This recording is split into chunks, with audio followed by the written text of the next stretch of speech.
Scholars define prehistory as events that occurred before the written word, before the existence of written records in a given culture or society. So before writing is prehistory.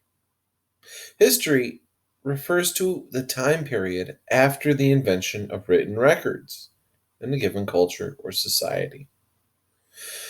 Archaeologists have discovered written records in Egypt from as early as 32,000 BC,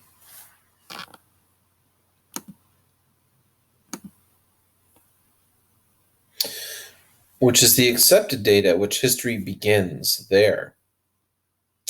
Written records give historians resources to deal with that are more detailed in some ways than other records, such as archaeological or biological remains. The scope of history. Historians currently think that anatomically modern humans have been around for between 200,000 and 300,000 of the planet's 4.5 billion years. So just a very small amount of time compared to Earth's history. And even though 200,000 years is less than 1 to 20th, even though 200,000 years is less than 1/20,000th of the history of the planet, it is still a very long time. For context, 200,000 years would represent at least 6,000 generations of your ancestors. That's your grandparents are only two generations from you. So it goes back 6,000 times. 200,000 years is also nearly 1,000 times as long as the United States has been a country.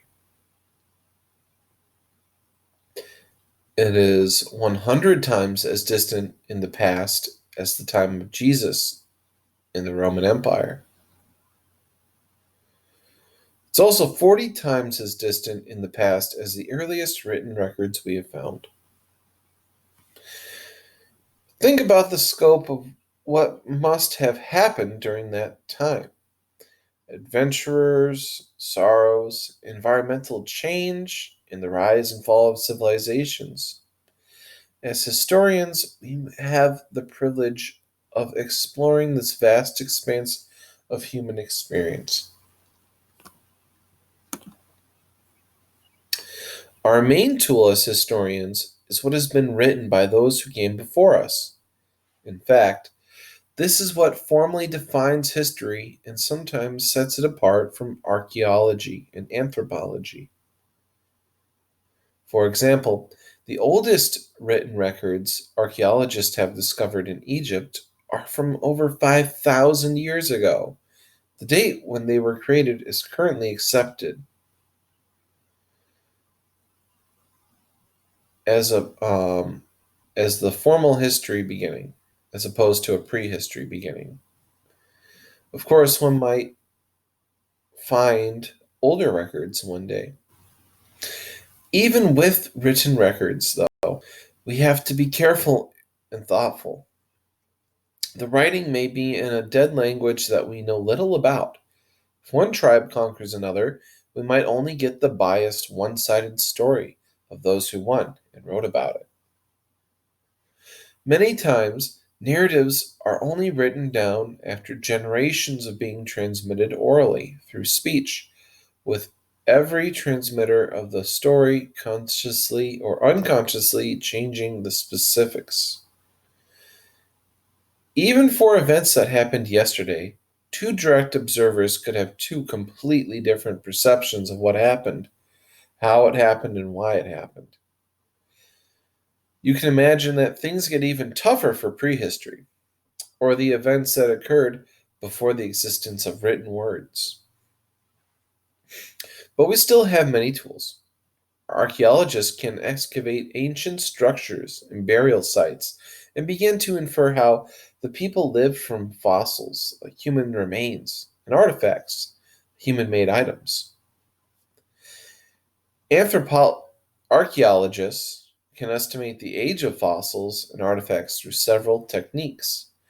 Carbon dating measures the amount of radioactive carbon in fossils to place them in time. Age can also be determined by identifying the age of the layer of rock that the artifact is buried in. This is called stratigraphic dating, from the Latin word stratum, meaning layer. So, depending on the layer of rock, it's how old it is. Linguists can often piece together possible human migrations and connections based on similarities in modern living languages. Similarly, genet- geneticists can piece together how humanity may have spread and intermingled based on genetic similarities and differences in populations today. By putting all these pieces together, we can construct surprisingly rich narratives of the distant past. But we should never let the tools and knowledge we have make us overconfident. After all, every piece of historical evidence needs to be closely read, sourced, interpreted, contextualized, and compared with other available sources. These kinds of thinking and questioning are the historian's toolkit. Even today, we can only piece together a tiny fragment of all that has occurred, and a lot of that understanding could very well be wrong because it is inevitably partial and incomplete. Many things that historians take for given today will be questioned by future historians armed with new tools and new evidence. So, what do you think? Should prehistory and history be divided as they currently are? Prehistory meaning before writing, and history meaning after writing. What are some other ways historians might consider dividing the study of the past?